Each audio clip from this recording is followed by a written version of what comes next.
Man, let me tell y'all something. These breaking news moments on the Tudor Reviews podcast, I love them. You know why? Because I get to just basically freestyle and a whole episode, man. And it's something about not taking down any notes and not having like a, not necessarily not having a structure, but not reading from a script. You know, and I'm not saying that when I do have notes, I'm reading from script, because I even freestyle the shit then. I write it in a way to where I know what my topics are going to be. It's kind of like improv. Give yourself a topic and then just take it from there. But I love doing shit like this where it's just no notes and I just get to live in the moment and get these thoughts, these questions, comments, concerns, maybe even rants out to y'all just in the moment, man. I love doing that shit for y'all. And honestly, today this shit caught me completely off guard, man. And this followed some other breaking news. I mean, it wasn't really breaking news that this followed, but we already knew that prior to this news, we already knew a Anaconda remake was in the works, and apparently there was a Japanese Anaconda remake that still hasn't come out, but it looks really fucking good. But then they announced that there was another reboot coming with Jack Black and Paul Rudd, and it's going to be like a horror comedy type of thing. Obviously, it's going to be geared more towards comedy because look at who the two leads are. But we had some news today that the new Anaconda reboot with Jack Black and Paul Rudd is going to be dropping on Christmas of next year. Now, this movie will have to go up against the Return of the Living Dead reboot that's coming out Christmas of next year. The jury's still out on that. I'm hoping a Return of the Living Dead reboot is better than an Anaconda reboot. It just fucking better be. But who knows, man? I don't know if we're going to get top billing actors in Return of the Living Dead. I really don't know. And when you got Paul Rudd and Jack Black, two people who are beloved, not just for their comedic acting, but for some of their more serious acting as well, man, which a lot of people don't talk about. I think that the odds are kind of in their favor already, but we'll see when we get the trailers for these movies officially. We'll see what looks like what. But the news that followed after that, man, Lee Cronin is doing a Mummy reboot for Blumhouse and Atomic Monster. Now, Blumhouse, we know Blumhouse. We got a long history with Blumhouse on the Tudor Reviews podcast, man. Us and Blumhouse go back 5 years. I think the first Blumhouse movie I covered was one of my first reviews when I first started the show, man. It was Black Christmas 2019. And I think in parentheses I had spoiler review, but in parentheses I said holy jumping Jesus Christmas shit. Whatever it was Axel said in Friday 13th Part 4. And oh my God, it was definitely an experience, man. So Blumhouse, we go way back, man, on the Tudor Reviews podcast, and I love Blumhouse. You know, no matter how many bad fucking disappointing movies they have put out, I will always respect Blumhouse as Blumhouse is a behemoth of a production company. They are the horror production company. I know a lot of people want to say A24, this, that, and other. Maybe Lionsgate is mentioned in those conversations, but I think Blumhouse, as far as horror movies go, even the bad ones, man, Blumhouse is that, as we would say in Philly, that Blumhouse is that ball, or that joint, whatever you want to call it. Blumhouse is the shit, man. They are the horror production company right now, man. And the fact, and also Atomic Monster is I believe that's James Wan's production company. So Jason Blum and James Wan teaming up with Lee Cronin, the director of Evil Dead Rise, which was actually fire, man. I know a lot of people had problems with Evil Dead Rise, and I'm gonna get to that in a second because I feel like the problems with Evil Dead Rise are going to carry on into maybe some underlying issues that people may have with this news right here. But I don't know, man. I really just want to say a couple things about this news right here, and I want to just backtrack on where we've been with the Mummy movies, at least the more mainstream Mummy movies, because there's a lot of them, man. You talking about something that started in 1932 and has carried well on into the 2000s, man, into the 2010s, into the 2020s, because obviously it's coming out next year, or not next year. I'm sorry, I just spread some fucking false information right here, man. I got confused because I was thinking about the Anaconda reboot coming out next year, but either way, man, this is a property that's still relevant, even though there's a lot of attempts at this property that are just bad, like straight to DVD bad. I remember there was a Mummy movie with Louis Gossett Jr. at some point. I think the fucking CG bandages were flying around killing people at some point, man. I remember that trailer on VHS. I don't remember if I saw that trailer ahead of seeing the movie Komodo or King Cobra. It was one of those cheesy ass, or DNA. It was one of those cheesy ass movies on VHS back in the day, and they were definitely like, Louis Gossett Jr. is in The Mummy. And I was like, like, yeah, nah, I'll skip it. You know, the bandages are flying around killing people, and I don't know if they were killing people, but this shit looked ridiculous, man. But let me just say this, man. Lee Cronin writing and directing a Mummy movie, I think I'm already intrigued. I know I'm already intrigued. Lee Cronin, I wasn't familiar with him before Evil Dead Rise, but you know, me and my lady went to see Evil Dead Rise in the theater. That shit was definitely an experience. You got all the reactions. If for the people that didn't see the Red Band trailer, that was amazing to hear their reactions in the theater, man. We all pretty much, even the people that saw the trailers, we all pretty much had the same reactions to every bit of violence in the movie, man. And it does get ridiculous towards the end, but I loved Evil Dead Rise, man. I think Evil Dead Rise fell in line with the 2013 Fede Alvarez remake more than it did with the Sam Raimi films. And I'm cool with that because I love that remake. I think Evil Dead, that remake is one of the greatest remakes of all time. It's top five, but sometimes I go back and forth between that and the Dawn of the Dead remake. But I think that Evil Dead Rise, man. Now we did see a similar premise back in the 80s. I think it was 86, that Demons, the Lamberto Bava, Dario Argento collaboration movie, that came out, and it was a similar premise to where the demons were just running amok inside of a high-rise apartment building. And that's kind of what we got, but this apartment building had a lot more character to it in Evil Dead Rise. It was a character itself, and it was really fucking run down. It was a really shitty building, and the tenants, it was pretty tight knit because the tenants, it was only a few tenants in the building at the time, and they were the ones that were turning into the Deadites and things like that. But it was a really fire sequel, man, to Evil Dead. I really enjoyed it, and Lee Cronin knocked that shit out the park, man. I don't remember if that was his directorial debut, his big screen debut, but if it was, man, bravo, because you did a really great job your first time around, man. And if it wasn't, cool. You know, he probably applied some elements to his previous films if that's the case. But I think him writing and directing a Mummy movie is already golden. Now, I don't know if I'm jumping the gun here. This shit could be absolutely terrible. We know how these things go, man. But I'm talking about like initial thoughts, like in the moment right now. I'm loving this, man. And I'm loving that Blumhouse is behind this, because let me say this about Blumhouse, man. I think, actually, I'm gonna get to Blumhouse in a second, but I think with the Brendan Fraser trilogy, which we'll also talk about in a little bit, I think that those movies showed us what a big budget Mummy reboot can be, or a Mummy series can be. Stephen Sommers, I love Stephen Sommers, man. The Mummy, he did the first two Mummy movies. He did G.I. Joe Rise of Cobra. He did one of my favorite horror movies, creature features of all time, the best creature feature of all time, Deep Rising. Stephen Sommers is one of those directors where he gives you a movie that is going to be a fun summer popcorn movie, or just a fun popcorn movie in general. It's going to have multicultural casting. It's going to have a shit ton of CG effects that probably don't hold up so well today.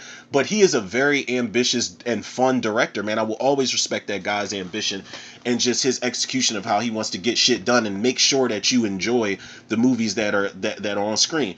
But I think that he definitely showed us how adventurous the mummy movies can be, because these weren't horror movies that we were getting with the Stephen Sommers movies.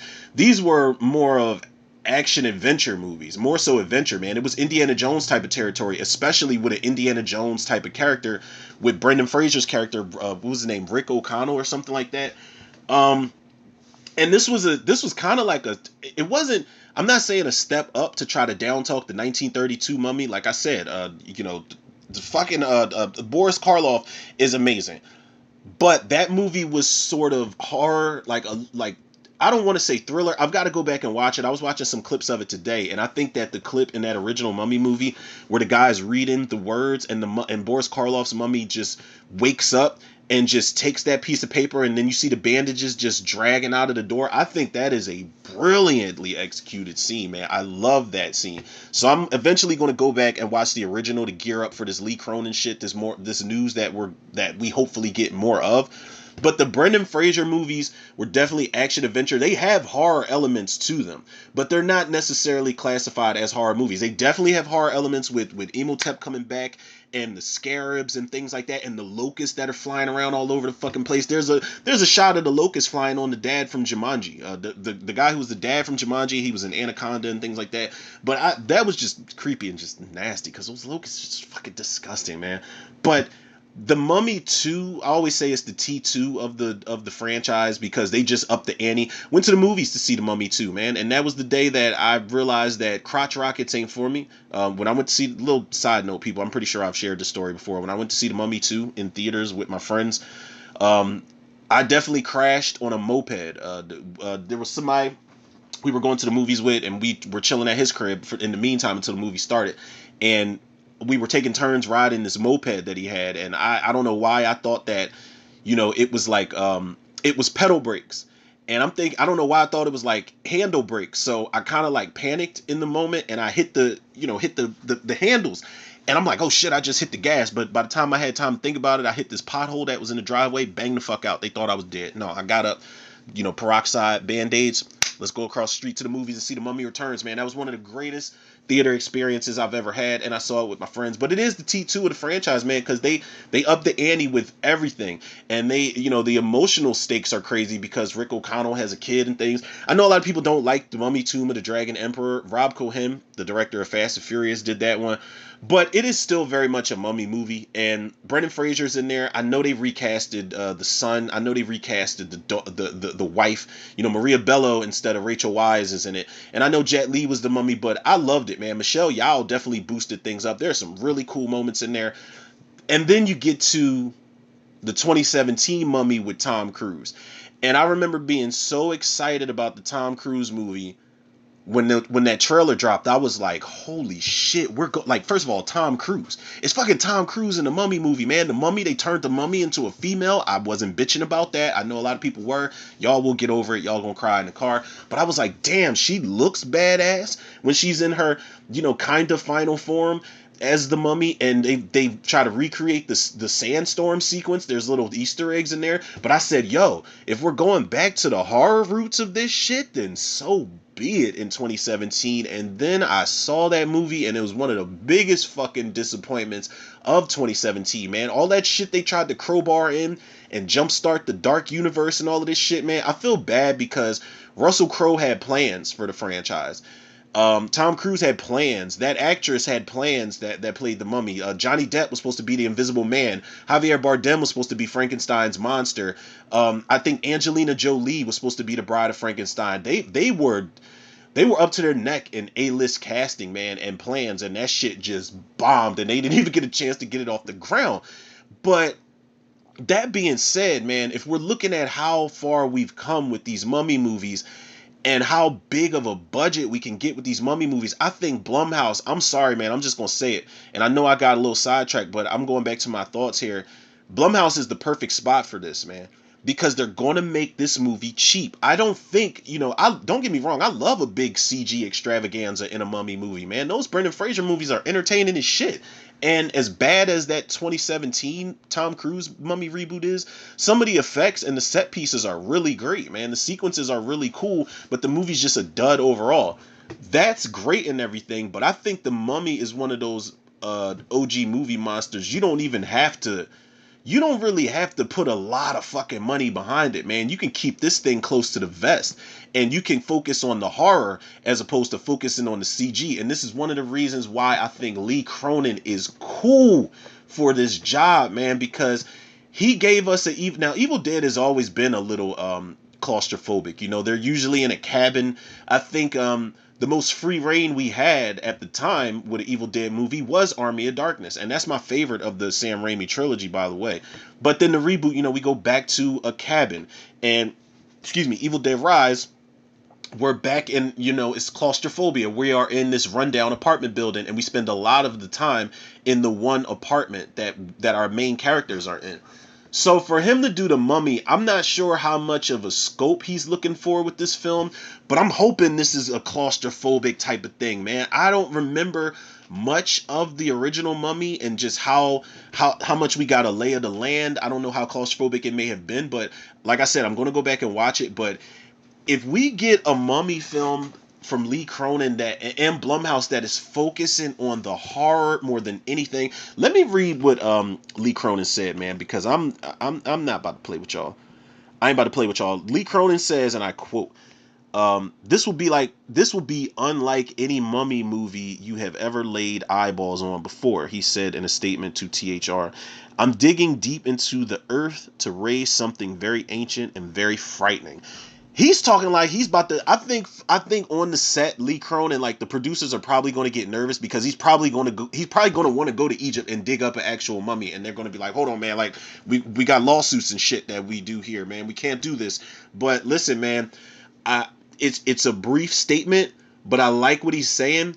And I know, there's probably a lot of people out there that are like, well, we heard this before with the last Mummy movie. I understand all of that, but this is something that I've got a lot of faith in, man. I think Lee Cronin just had that type of effect on me with Evil Dead Rise, man.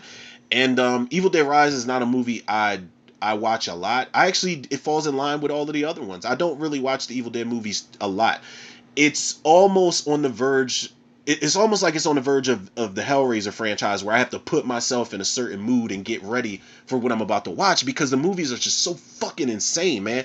But I think, first of all, Blumhouse, I'm not saying the original Mummy relied on a bunch of blood and gore and just cherry pie all over the place, but I don't want them to make this PG-13, but something in me is like, I won't be surprised if it comes out that it's PG-13. But I think being as though Lee Cronin directed Evil Dead Rise, I know Blumhouse, Jason Blum and James Wan, y'all saw what he did with that shit.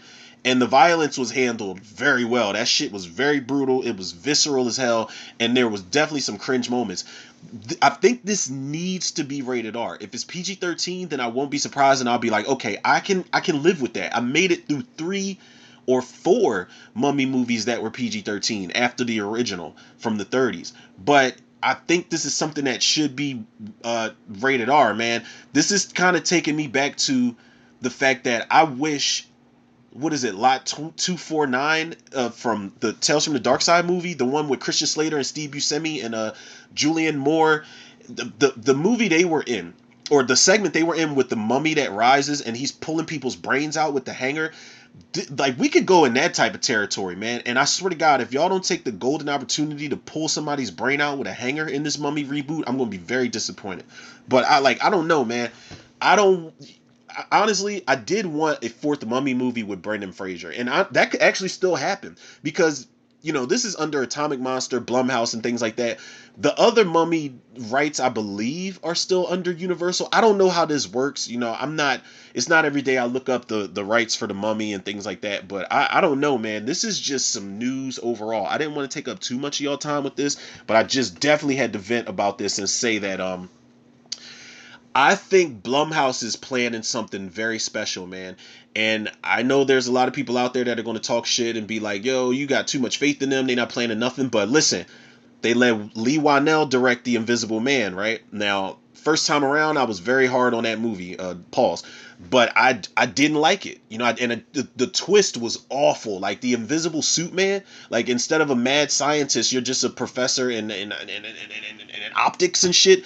And I was like, no, man, I'm not buying it. Then at the end, she was pregnant. Elizabeth Moss was fantastic in that movie, man. She did such an amazing job as the lead in that movie, and Aldous Hodge was really great as a supporting character. But at the end of the movie, she's got the invisible suit in her bag, and she's pregnant. So we're getting the invisible suit lady that's pregnant sequel. Like, I don't know what the fuck they're doing with that. But the second time around, when I watched it and did commentary for it, I was like, this isn't, I was really tough on this movie, and it's not as bad as I thought it was. I still don't like the twist, but I was able to appreciate the performances and a lot of the moments a lot better. And now Lee Whannell, after doing the Invisible Man, he's doing Wolfman, and I think Wolfman comes out next month. Comes out in January, man, and I'm super curious to see how that plays out, man. And I love that Lee Whannell described it as kind of like this David Cronenberg's The Fly type of story, where you see somebody's body going through this transformation. So it's not like he's going to turn into the wolf and at the full moon and then turn back to a human in the morning. No, I don't think it's going to happen like that, man. I think this is going to be a very unhappy ending. I think it's going to be a fucked up and disturbing and sad movie. The fact that his daughter's in the mix when he's transforming into the wolf is going to be all bad. So I'm hoping at least the little girl survives. I want the mother to survive too. I don't want the little girl to be an orphan, but goddamn, I only see this going one way. I see this guy, he has to die, and the mom's got to put him down, and maybe she'll die in the process, and the little girl might have to live to tell her story of how her father turned into a fucking werewolf. But Lee Wanell, you about to go 2 for 2 as far as critics are concerned with the Invisible Man and the Wolfman. Now Blumhouse is letting Lee Cronin do the Mummy. We might just get the Dark Universe we should have got, man. Like, to be honest, the Dark Universe, it hasn't been at its peak, officially at its peak, since the olden days, man, when you had Dracula meets Frankenstein and Frankenstein meets Abbott and Costello and all of that type of shit. You were literally having monster mashes as the years went on back in the day. And I still stick to this story, man. We had the Dark Universe. This was one of the first episodes I did where I talked about how the Dark Universe flew right over our heads in the fucking 90s, man. I mean, technically it started in like 89 or 90 with Robert Englund's Phantom of the Opera. And Phantom of the Opera, I don't think he was an official Universal movie monster, but I still put him in there. It's kind of like with David Alan Grier, man. He's not a Wayans brother, but he's definitely in the mix of that family. But you have Robert Englund playing the Phantom of the Opera, and then you had Gary Oldman playing Dracula, Robert De Niro playing Frankenstein. You had God damn, what was his name, man? Jack Nicholson playing Wolf playing the Wolfman in Wolf. You had Arnold Vosloo. He's nowhere near as good an actor as the people I've been mentioning. Nowhere near as good an actor as the people I'm mentioning. But nonetheless, man, in 99, you had Arnold Vosloo playing the new version of the Mummy. And then getting right into the new millennium, you had Kevin Bacon playing basically the new version of the Invisible Man with Hollow Man. So we had the Dark Universe and nobody pieced it together and saw it. So that shit came and went, but those movies are still solid for the most part.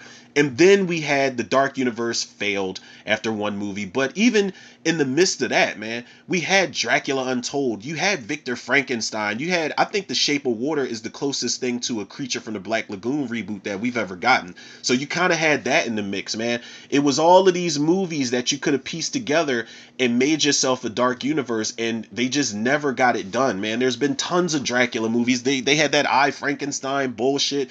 It's been tons of attempts, but I think Blumhouse might be onto something, man. And if they can pull off as many problems as I had with the Invisible Man, if y'all can go 3 for 3, then yes, just give it to them. Just give it to Blumhouse, man. Just let them have it. If they can pull off the Invisible Man for the most part, the Wolfman, which comes out next month, and the Mummy, which is in development right now, then yeah, we got to get Frankenstein. I think Del Toro's got a Frankenstein that's coming out, but look, man, Blumhouse might be onto something. I think they are being masterminds right now, and I'm not opposed to it. I'm loving it.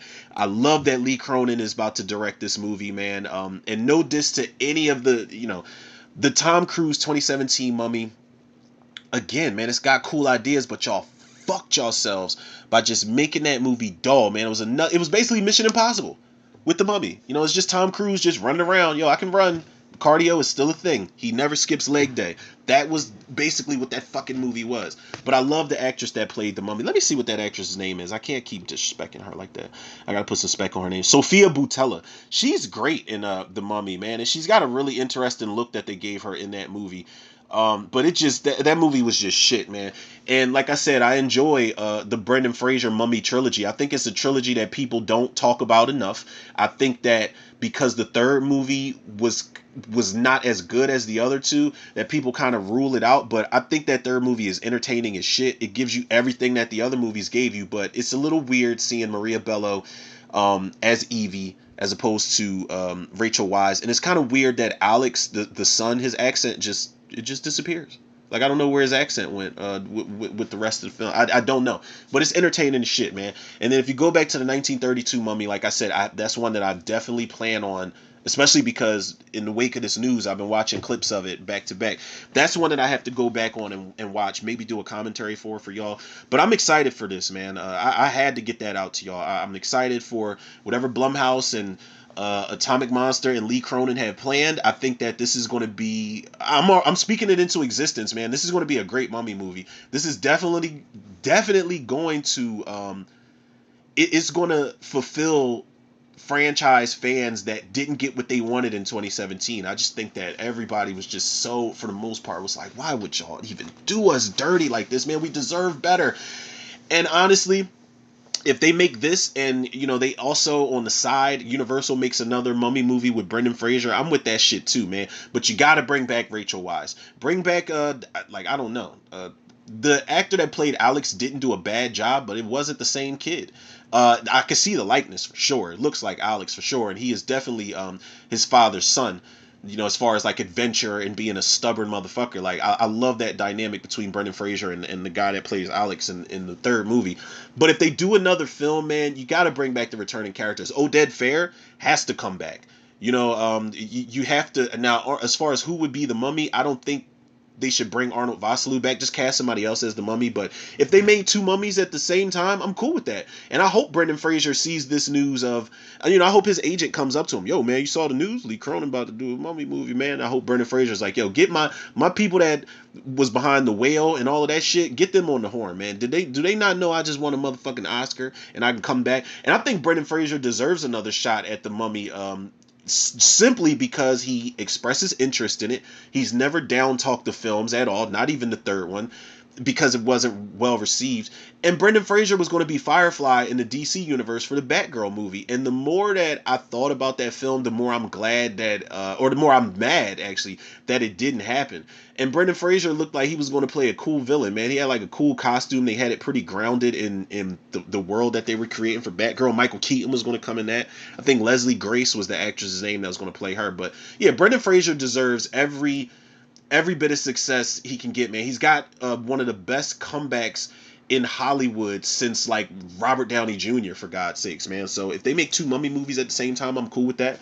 But as far as what we're talking about now, yeah, Lee Cronin, people. Lee Cronin for president. I'm all for it, people. But y'all already know where to go. And if y'all don't, y'all can follow the podcast on Spotify and wherever else you get your podcast from. Follow me on... Oh, I'm sorry, people. I am so sorry. Shout out to Spotify for creators, but follow me on Facebook, Instagram, and TikTok, Romero Tudor. Shout out to the Facebook movie group, the Cinemaniacs, and last but certainly not least, shout out to the Tudor reviewers, the listeners, the lovers, the supporters out there, man. Again, I was just trying to do my commentary for Home Alone for y'all on this Friday, man. But y'all had to hit me with this damn news. Well, y'all didn't hit me with the news, but they had to hit me with the damn news out there, and I could not miss the opportunity to talk about it in the moment. Note free. Like I said, I love freestyling episodes, man. It takes me back to my music days, but we ain't even gonna talk about that, people. Y'all already know the love and support that y'all show me. I show it back to y'all tenfold and then some. So with that being said, people, yours truly, Romero Tudor. Another episode of Tudor Reviews in the can. I'll check y'all on the next one.